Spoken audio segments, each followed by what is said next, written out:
পরম তথ্যের ব্রহ্ম উপলব্ধির সঙ্গে তুলনা করা যেতে পারে।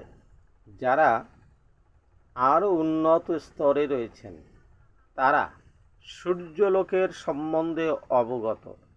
সেই জ্ঞানকে পরম তত্ত্বের পরমাত্মা উপলব্ধির সঙ্গে তুলনা করা যেতে পারে এবং যারা সূর্যমণ্ডলের অন্তঃস্থলে প্রবিষ্ট হয়েছেন তাদের জ্ঞান পরম তত্ত্বের সর্বোত্তম সবিশেষ রূপ সম্বন্ধে অবগত হওয়ার সঙ্গে তুলনা করা যেতে পারে।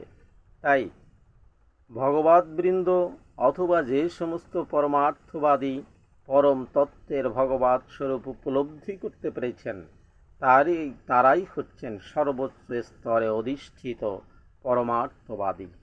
যদিও সমস্ত পরমার্থবাদীরা সেই একই পরম তত্ত্বের অনুসন্ধানে রত।